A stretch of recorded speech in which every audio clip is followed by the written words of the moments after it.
Good morning, friends. Now, today we are discuss about new topic, that is the genomics in molecular basis of inheritance. In earlier period, already learned about the structure of gene and gene expression, how gene express and gene regulation, ये हमने last time देखा है. अब next time हम देखने वाले हैं that is the genomics.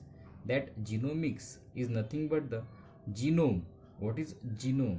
Genome क्या है ये, या जीनोमिक्स ये टर्म कहाँ से आई है, ये हम पहले देखेंगे. Genome that is the term introduce by H Winkler. ये जीनोम जो टर्म है ये फर्स्ट टाइम इंट्रोड्यूस किया है एच विंकलर इन 1920. 1920 में एच विंकलर ने ये फर्स्ट टाइम इंट्रोड्यूस किया है जीनोम. फिर एग्जैक्ट जीनोम क्या है, you know very well about that. In each and every cell, अगर ये सेल है, इस सेल के अंदर क्या प्रेजेंट होता है? न्यूक्लियस प्रेजेंट होता है. ये न्यूक्लियस है, बराबर है. इस न्यूक्लियस के अंदर क्या प्रेजेंट होता है? Inside that there is a presence of nucleoplasm. Nucleoplasm present होता है. Inside that nucleoplasm there is a presence of freely suspended, यहाँ पे क्या प्रेजेंट होते हैं? क्रोमोजोम्स. ये क्रोमोजोम्स वहाँ पे प्रेजेंट होते हैं. तो क्रोमोजोम क्या है? Chromosome basically which is made up of DNA. DNA इसके अंदर प्रेजेंट होता है क्रोमोजोम के अंदर, ये हमने देखा है. मतलब जीनोम क्या है? जो न्यूक्लियस के अंदर जो क्रोमोजोम प्रेजेंट होता है उसके अंदर जो डीएनए प्रेजेंट होगा, बराबर है. मतलब इस डीएनए को अगर हम बाहर निकालते हैं तो इस तरह दिखता है, हमें हाईली कॉइल्ड स्ट्रक्चर दिखेगा. और डीएनए पैक थ्रू द, इस डीएनए के अंदर क्या प्रेजेंट होता है? DNA basically which is made up of nucleotide. क्या प्रेजेंट होगा? न्यूक्लियोटाइड प्रेजेंट होगा डीएनए के अंदर. अब यहाँ पे जब हम देखते हैं तो ये न्यूक्लियोटाइड जो प्रेजेंट होते हैं वो एक दूसरे को अटैच रहते हैं. That is the chain of nucleotide, that is the polynucleotide भी कह सकते हैं. That polynucleotide is also known as DNA और आरएनए. अब यहाँ पे हम डीएनए के बारे में देख रहे हैं. अब जीनोम क्या है? ये जीनोम मतलब क्या होता है? न्यूक्लियस के अंदर जो डीएनए प्रेजेंट है उसे ही हम जीनोम कहते हैं. अब एग्जैक्ट अगर देखेंगे हम, इस डीएनए के ऊपर क्या होता है? स्मॉल सेगमेंट ऑफ डीएनए और functional segment of DNA is known as gene. इसका एक सेगमेंट, फंक्शनल सेगमेंट, उसे बोलते हैं हम जीन बोलेंगे. अब यहाँ पे जीनोम, जीनोम की अगर डेफिनेशन देखते हैं, जीनोम की डेफिनेशन जब देखेंगे तब वहाँ पे हमारी आइडिया क्लियर होती है. The total number of gene present in haploid set of chromosome. मतलब total number of genes present on haploid set of chromosome. मतलब हैप्लॉइड सेट ऑफ क्रोमोसोम मतलब टोटल नंबर ऑफ जीन. अब total number of gene कितने हैं ये हमें identify करना है in haploid set of chromosome. अब हैप्लॉइड ह्यूमन बींग, अगर ह्यूमन बींग का अगर एग्जाम्पल लेते हैं, ह्यूमन का एग्जाम्पल लेते हैं तो यहाँ पे क्या होता है? Human possess near about 46 chromosome, बराबर. ये डिप्लॉयड है, ट्वाइस एन ये हम रिप्रेजेंट कर सकते हैं. लेकिन यहाँ पे अगर हैप्लॉइड क्वांटिटी अगर देखनी है तो 23 सेट ऑफ क्रोमोसोम. ये 23 सेट प्रेजेंट होते हैं, मतलब which indicate with the help of symbol single N, बराबर. ये हैप्लॉइड सेट है. अब यहाँ पे क्या बोला गया है? Total number of gene present on haploid set of chromosome. मतलब ह्यूमन बींग में हमें क्या करना है? वो जीन की क्वांटिटी आइडेंटिफाई करना है, बराबर. कितने जीन प्रेजेंट होते हैं. अब कितने जीन प्रेजेंट होते हैं ये कैसे पता चलेगा हमें? उसकी डिटेल हम देखेंगे तब. It is not easy to identify the position of gene. इतना इजी नहीं है कि वो पोजीशन हमें आइडेंटिफाई कर सकते हैं, बराबर. उसका लोकेशन, एग्जैक्ट लोकेशन हमें पता नहीं होती है, बराबर. ये जो टेक्निक है जीनोमिक्स की, हम देखेंगे इसके बारे में डिटेल. अब यहाँ पे बस इतना समझ लो, जीनोम मतलब क्या होता है? Total number of gene present on haploid set of chromosome. Haploid set मतलब 23 क्रोमोसोम के ऊपर जितने भी जीन्स प्रेजेंट होते हैं, बराबर, उसे हमें क्या करना है? उस टर्म को बोलते हैं हम genome. The total number of gene present on haploid set of chromosome, और genetic constant of an organism भी हम उसे कह सकते हैं. अब यहाँ पे आपकी किताब में एक टर्म दी है, alternatively it is also known as complete copy of genetic information or one complete set of chromosome of an organism. ये भी आपकी किताब में टर्म दी है. या इसके अलावा एक और भी टर्म दी है, total genetic constituent of an organism, जो हमने अभी बोला है, total genetic constituent of an organism. इसे भी हम जीनोम कह सकते हैं, बराबर। तो ये फर्स्ट टाइम ये टर्म है, ये किसने इंट्रोड्यूस किया? That first time term introduce by the Winkler in 1920। 1920 में ये विंकलर साइंटिस्ट ने इंट्रोड्यूस किया है जीनोम के बारे में, बराबर, लेकिन डिटेल यहाँ पे एक्सप्लेन नहीं किया है। देन उसके बाद ड्यूरेशन देखो यहाँ पे, that term genomics first time coined by the T.H. Rodrick in 1986। In 1986 Rodrick ने क्या किया यहाँ पे, ये टर्म फर्स्ट टाइम जीनोमिक्स से कॉइंड की, मतलब फर्स्ट टाइम एक्सप्लेन किया ये जीनोमिक्स। व्हाट इज जीनोमिक्स, क्या है ये जीनोमिक्स, इसके बारे में डिटेल किसने बताया? T.H. रॉड्रिक। कब बताया इन्होंने? इन 1986। ड्यूरेशन देखो यहाँ पे 1920 टू 1986, ये जो ड्यूरेशन था उस वक्त उसके ऊपर किसी ने भी वर्क नहीं किया था। वर्क शुरू था लेकिन सक्सेसफुल एक्सप्लेनेशन नहीं दिया था। फिर T.H. रॉड्रिक ने ये यहाँ पे 1986 में टर्म जो है जीनोमिक्स ये डिटेल बताई। अब डिटेल बताई मतलब एग्जैक्ट यहाँ पे क्या एक्सप्लेन किया उन्होंने? इनसाइड दैट और in genomics first time that genomics it is the study of genome. Study of genome मतलब क्या है? ये genomics is nothing but the study of genome through analysis, sequencing, mapping of gene along with study of their function. मतलब इस genomics में term क्या है? Genomics है। इसके अंदर हमें क्या करना है? इस टर्म के अंदर, इस हेडिंग के अंदर हमें क्या पढ़ना है यहाँ पे? टू स्टडी ऑफ जीनोम, मतलब जीनोम की स्टडी करना है। स्टडी ऑफ जीनोम, ये जीनोम की हम स्टडी करेंगे, बराबर। किस रिलेशन से? इन रिलेशन विथ एनालिसिस, उसका एनालिसिस करेंगे। सीक्वेंसिंग, उसे सीक्वेंसिंग मैनर में उसे कंपेयर करेंगे। Mapping of gene, analysis, sequencing, mapping of gene along with the study of their function. मतलब फंक्शन के साथ पहले एनालिसिस करेंगे उसे। अब एनालिसिस सीक्वेंसिंग मतलब क्या है? ये जो इतना बड़ा डीएनए है, इस डीएनए के अंदर कितने जीन प्रेजेंट होते हैं, बराबर है। टोटल नंबर ऑफ जीन हम कैलकुलेट करेंगे। फिर जीन की पोजीशन क्या होती है, एग्जैक्ट वो जीन की पोजीशन किस वे से वहां पे प्रेजेंट होगी। लीनियरली अरेंज होते हैं या लैडर लाइक अरेंज होते हैं या स्पाइरली अरेंज होते हैं, ये उसके बारे में हम डिटेल देखेंगे। सीक्वेंसिंग, उसका सीक्वेंस किस वे से होता है। फंक्शनल जीन होते हैं, नॉन फंक्शनल जीन प्रेजेंट होते हैं। Then mapping, along with mapping मतलब मैप, एक ब्लूप्रिंट हम निकालेंगे किसकी? जीन की, of gene along with the study of their function. मतलब ये जो T.H. रॉड्रिक जो है इन 1986 इन्होंने क्या किया यहाँ पे?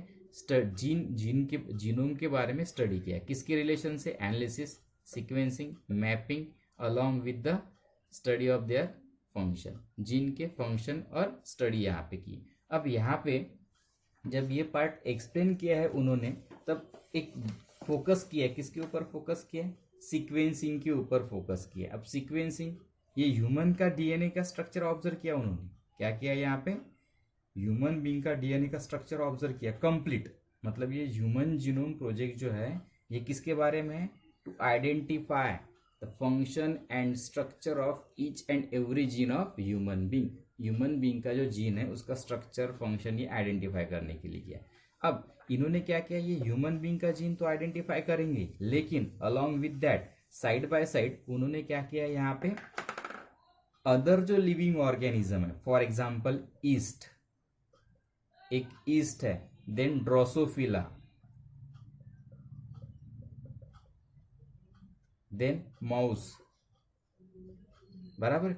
इसका भी जीनोम जो है, इसका भी जीनोम क्या किया है उन्होंने? साइड बाय साइड आइडेंटिफाई किया। मतलब कौन से? ह्यूमन बीइंग का जो जीनोम तो आइडेंटिफाई कर ही रहे थे, मतलब जीन का स्ट्रक्चर कैसे, फंक्शन क्या है, वो डिटेल उन्होंने देखा ही है। लेकिन कंपेयर करने के लिए उन्होंने क्या किया? ईस्ट के बारे में भी डिटेल देखा, मतलब ईस्ट का भी जीनोम आइडेंटिफाई किया। ड्रोसोफिला, उसका भी जीनोम आइडेंटिफाई किया। माउस, उसका भी जीनोम क्या किया उन्होंने? कंपेरेटिवली उन्होंने क्या किया? स्टडी किए। अब कंपेरेटिव जब स्टडी करते हैं तब यहाँ पे क्या मिला उन्हें? एक कंपैरिजन करने के बाद ही हमें समझ में आता है इवोल्यूशन किस वे से हुआ है। मतलब ईस्ट के जीनोम में क्या है, ड्रोसोफिला के जीनोम में क्या है और माउस के जीनोम में क्या प्रेजेंट है। मतलब एग्जैक्ट जब ये जीन का स्ट्रक्चर जब उन्होंने ऑब्जर्व किया है, दैट इज द जीनोमिक्स बोलते हैं उसे, बराबर है। उसके बाद साइमल्टेनियसली कंपेरेटिव स्टडी करने के बाद यहाँ पे ये लेबोरेटरी में ये सभी जीनोम आइसोलेट किए उन्होंने और ये इसके बारे में डिटेल इंफॉर्मेशन निकाली। देन उसके बाद नेक्स्ट पार्ट यहाँ पे साइड बाय साइड ये थर्ड प्रोसेस होगी। मतलब उन्होंने क्या किया, ईस्ट ड्रोसोफिला माउस उसके बारे में आइडेंटिफिकेशन किया, यहाँ पे उसका जीन का स्ट्रक्चर आइडेंटिफाई किया और उसे ह्यूमन बींग के क्रोमोजोम के साथ या जीनोम के साथ कंपेयर किया। देन उसके बाद नेक्स्ट प्रोसेस यहाँ पे एक और प्रोसेस उन्होंने किए, many of the other organism like microbes का भी जीनोम उन्होंने आइडेंटिफाई किया। देन उसके बाद बीज, हनी बीज, माइक्रोब्स, हनी बीज। देन क्रॉप प्लांट जो होते हैं, कुछ क्रॉप प्लांट फॉर एग्जांपल यहाँ पे अगर क्रॉप प्लांट लेते हैं तो यहाँ पे फर्स्ट राइस प्लांट के ऊपर भी उन्होंने आइडेंटिफिकेशन किया, फॉर एग्जांपल टोमेटो। देन कुछ क्रॉप प्लांट मतलब राइस प्लांट जो होता है उसके बारे में उन्होंने डिटेल, मतलब यहाँ पे ह्यूमन लिविंग ऑर्गेनिज्म में एनिमल का ही जीनोम उन्होंने आइडेंटिफाई नहीं किया है, तो उसके साथ प्लांट का भी जीनोम उन्होंने साइमल्टेनियसली आइडेंटिफाई किया है। ठीक है, अब यहाँ पे क्या है, इंट्रोडक्शन में क्या दिया है, यहाँ पे इंट्रोडक्शन में first time that is the genome term was introduce by the H Winkler in 1920। Then इसे जीनोम की डेफिनेशन क्या है, the total number of gene present on haploid set of chromosome. उसके बाद साइमल्टेनियसली यहाँ पे वर्क किसने डन किया है 1986 में, ये किसने एक्सप्लेन किया है, जीनोमिक्स ये टर्म एक्सप्लेन की है, बराबर है, उसके ऊपर स्टडी की है। फिर उन्होंने बोला है जीनोमिक्स में एग्जैक्ट क्या पढ़ने वाले हैं, study of genome with in relation with analysis, sequencing, mapping of gene along with the study of their functions, बराबर। अब उसका फंक्शन, सीक्वेंसिंग, मैपिंग ये सब उन्होंने डिटेल यहाँ पे आइडेंटिफाई किया। तब ह्यूमन जीनोम मतलब ह्यूमन का ही जीनोम उन्होंने आइडेंटिफाई किया है क्या, नहीं, ह्यूमन का ही जीनोम आइडेंटिफाई नहीं किया। तो साइमल्टेनियसली उन्होंने क्या किया है, ईस्ट का भी डीएनए या जीनोम आइसोलेट किया, ड्रोसोफिला माउस उसका भी जीनोम आइसोलेट किया और कंपेरेटिव यहाँ पे स्टडी की, किसके जीन में क्या डिफरेंसेस है, स्लाइटली डिफरेंस है, इसी वजह से उसका स्ट्रक्चर अलग है, ये उन्होंने आइडेंटिफाई किया। बाद में माइक्रोब्स, बीज और कुछ क्रॉप प्लांट का भी यहाँ पे इंक्लूड किया है, टोमेटो और राइस प्लांट ईटीसी, मतलब ये प्लांट उन्होंने आइडेंटिफाई की।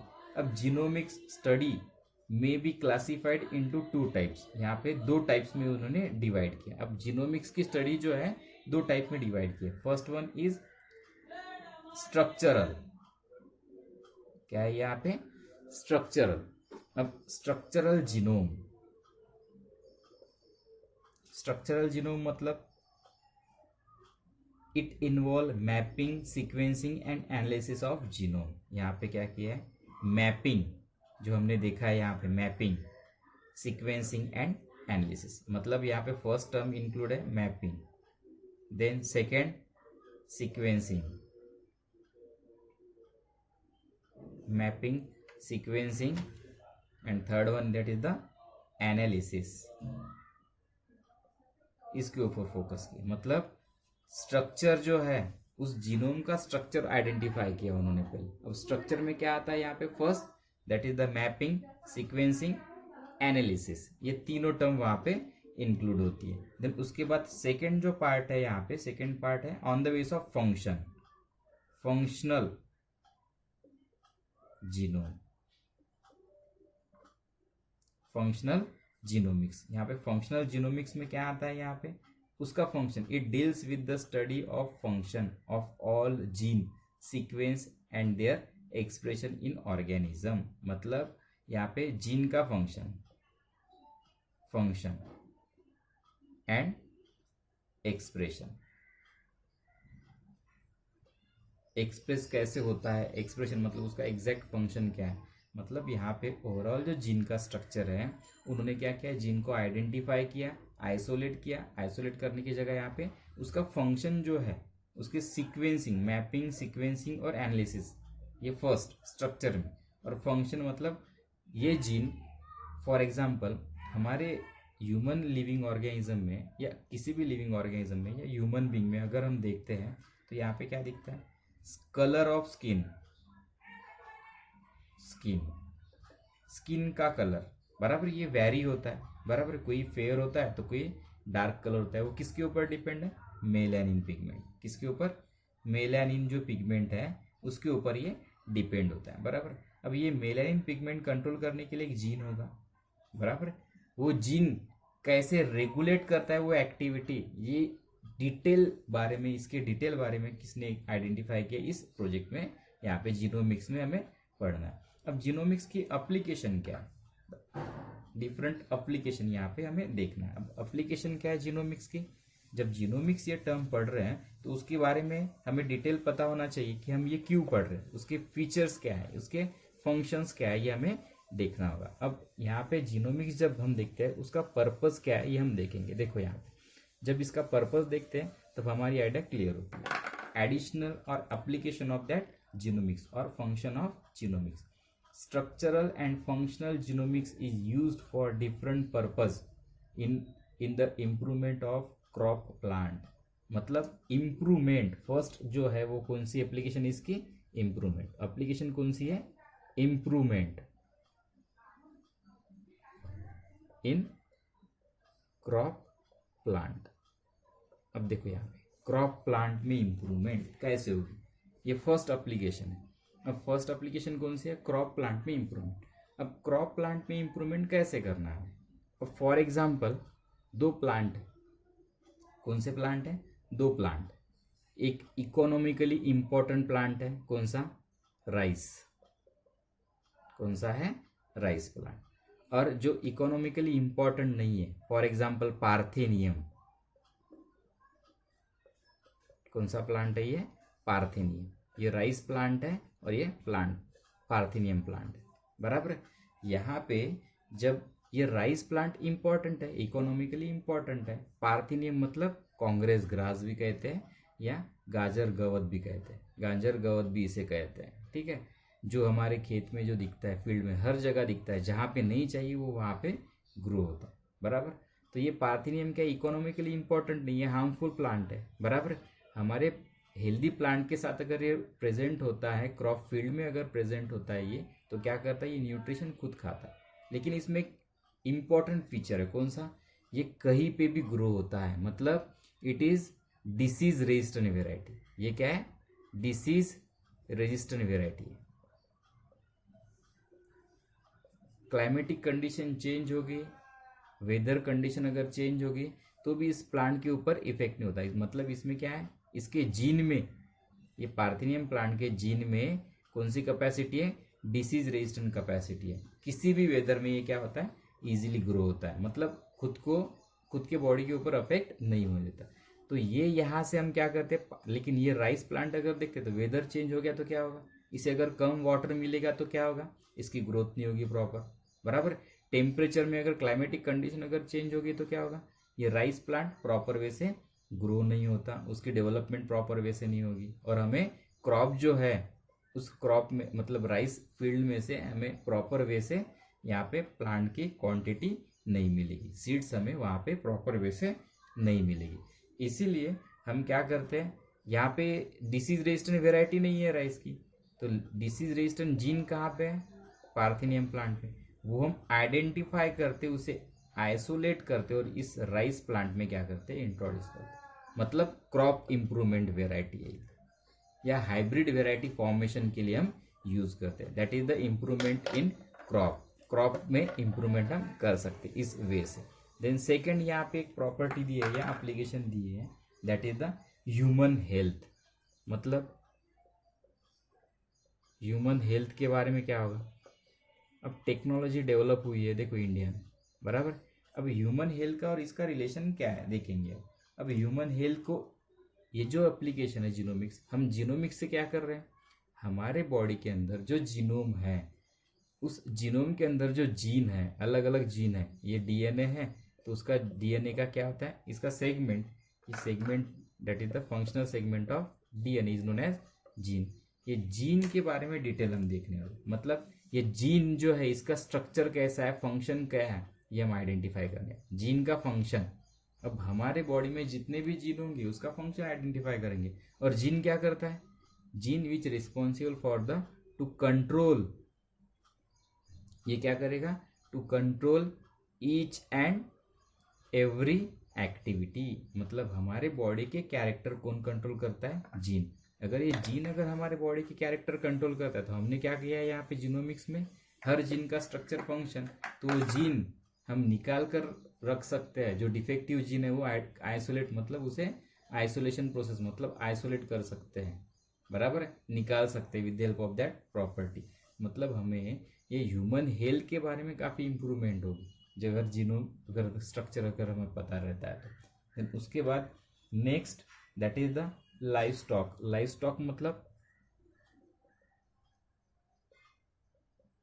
मतलब क्या होता है, इसका मीनिंग क्या होगा, जो हम इकोनॉमिकली इम्पोर्टेंट जो एनिमल्स होते हैं, जो एनिमल फूड के जैसे बिहेव, मतलब फूड खाने के लिए यूज़ करते हैं ह्यूमन बींग, बराबर है। Human being for example chicken, then goat, बराबर है, शीप, बराबर है, देन पिग। अपनी इंडिया में नहीं लेकिन अदर कंट्री में पिग भी यूज़ करते for the meat. Then again different sources for the, यहाँ पे क्या होता है, जो इकोनॉमिकली इम्पोर्टेंट जो एनिमल्स है उसे हम आर्टिफिशियली ग्रो करते हैं, बराबर है, उसकी क्वांटिटी हम बढ़ाते हैं आर्टिफिशियली, बराबर है। और ये जो है लाइफ स्टॉक एनिमल, उसकी क्वांटिटी भी हम इम्प्रूव कर सकते हैं, अपने हिसाब से उसे डिज़ाइन कर सकते हैं with the help of genomics. Then उसके बाद which also important for the medicine formation, different medicine बनाने के लिए भी हम यूज़ कर सकते हैं, बराबर, अलग अलग मेडिसिन, इस जीन से रिलेटेड मेडिसिन भी हम बना सकते हैं या जीनोमिक्स प्रोसेस से। देन बायोटेक्नोलॉजी में यूज़ होता है। बायोटेक्नोलॉजी मतलब बायोटेक्नोलॉजी क्या है, ये biotechnology biological material used in technology for only for the purpose of human welfare. मतलब ह्यूमन वेलफेयर के लिए हम बायोलॉजिकल मटेरियल यूज़ करते हैं इन टेक्नोलॉजी। फॉर एग्जांपल मेडिसिन में अब काफ़ी टेक्नोलॉजी डेवलप हुई है, पैथोलॉजी में काफ़ी टेक्नोलॉजी डेवलप हुई है, हम कैंसर सेल आइडेंटिफाई कर सकते हैं with the help of technology, that is the biotechnology.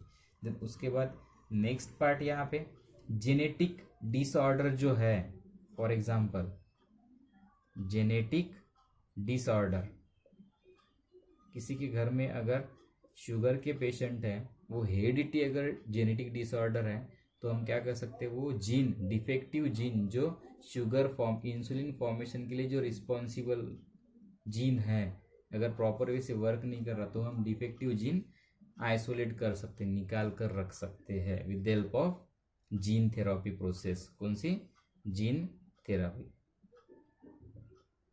Therapy process में हम ये कर सकते हैं, डिफेक्टिव जीन निकाल कर रख सकते हैं, मतलब वो डिफेक्ट ह्यूमन बींग में नहीं रहे। देन उसके बाद नेक्स्ट दैट इज द सबसे इंपॉर्टेंट यहाँ पे है, genomics is used agriculture to develop transgenic crop having more desirable character. यहाँ पे क्या होगा, ट्रांसजेनिक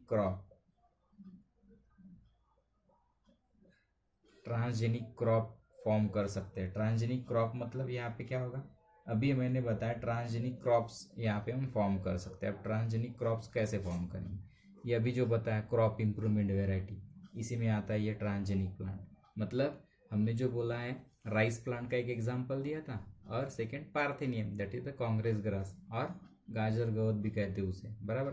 उस गाजर गवत में कौन सा कैपेसिटी है, ग्रास जो उसमें कौन सी कैपेसिटी है, डिसीज रेजिस्टेंट। तो वहाँ से हम क्या कर सकते हैं, जो जीन है डिसीज रेजिस्टेंट जीन आइसोलेट करेंगे और कहाँ पे इंट्रोड्यूस करेंगे, राइस प्लांट पे इंट्रोड्यूस करेंगे, that is the transgenic crop कह सकते हैं उसे। देन उसके बाद नेक्स्ट पार्ट अगर देखते हैं तो नेक्स्ट पार्ट में क्या दिखता है, जेनेटिक मार्कर।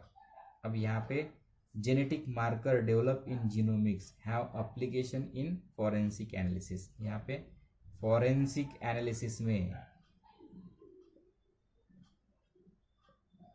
फॉरेंसिक एनालिसिस किसी जगह अगर क्राइम होता है तो उस क्राइम सिचुएशन में जीनोमिक्स ये टर्म यूज़ कर सकते हैं। मतलब उसकी एप्लीकेशन जो है, इसकी इंपॉर्टेंस जो है, जीन का स्ट्रक्चर आइडेंटिफाई कर सकते हैं। मतलब to identify the function of gene on the base of, किसके बेसिस पे, जीन के लेवल पे उसका फंक्शन आइडेंटिफाई कर सकते हैं। क्रिमिनल केसेस सॉल्व करने के लिए हम क्या कर सकते हैं, यहाँ पे पेरेंटल डिस्प्यूट, यहाँ पे इंश्योरेंस क्लेम, उसके लिए हम आइडेंटिफाई कर सकते हैं फॉरेंसिक एनालिसिस में। देन उसके बाद next that is the microbes to produce enzyme therapy, sorry यहाँ पे genomic can lead to introduce new gene in microbes to produce enzyme. यहाँ पे देखो माइक्रोब्स में जो है न्यू जीन इंट्रोड्यूस करके, मतलब न्यू जीन इंट्रोड्यूस करके पर्टिकुलर एंजाइम फॉर्म कर सकते हैं। मतलब microbes to produce enzymes, microbes जो है एंजाइम फॉर्म करते हैं, इसेंशियल एंजाइम फॉर्म करते हैं, वहाँ पे ये माइक्रोब्स के अंदर वो पर्टिकुलर जीन इंट्रोड्यूस करके वो एंजाइम हम फॉर्म कर सकते हैं। For example therapeutic protein and even biofuel. अब थेराप्टिक प्रोटीन मतलब क्या होता है? प्रोटीन बेस्ड ड्रग, यहाँ पे एक टर्म दिए, ये टर्म हम देखने वाले हैं, दैट इज द थेराप्टिक प्रोटीन। ये क्या है? थेराप्टिक प्रोटीन क्या है? यहाँ पे प्रोटीन बेस्ड ड्रग, मतलब ये इससे क्या बना सकते हैं? प्रोटीन बेस्ड मतलब ड्रग ये बना सकते हैं, use to replace protein that is abnormal deficient in a particular disease. मतलब यहाँ पे हमारे बॉडी में जो एबनॉर्मल जीन है, एबनॉर्मल जीन, ये एबनॉर्मल जीन क्या कर सकते हैं? आइसोलेट कर सकते हैं, आइडेंटिफाई कर सकते हैं। थेराप्टिक प्रोटीन मतलब जो डिसीज कॉजिंग जीन है। फॉर एग्जांपल मुझे अगर शुगर है तो मैं क्या करूँगा? शुगर के लिए एक रिस्पॉन्सिबल जीन, मतलब इंसुलिन प्रोड्यूसिंग के लिए, इंसुलिन जो होता है, इंसुलिन प्रोड्यूसिंग क्या होता है? जीन होता है। इंसुलिन प्रोड्यूस करने के लिए जीन रिस्पॉन्सिबल होता है, तो वो जीन हम आइडेंटिफाई करेंगे जीनोमिक्स से, बराबर है। फिर वो डिफेक्टिव जीन हम क्या करेंगे? निकाल कर फेंकेंगे, बराबर। अगर ये इंसुलिन प्रोड्यूसिंग जीन जो है इसमें हम इम्प्रूवमेंट भी कर सकते हैं इस टेक्निक से, बराबर। ये डिफेक्टिव है तो इसका फंक्शन हम इम्प्रूव भी कर सकते हैं with the help of therapeutic protein, मतलब वो प्रॉपर वे से इंसुलिन प्रोड्यूस कर सके, बराबर। This is over about the application of genomics. Then we will discuss next topic in next lecture.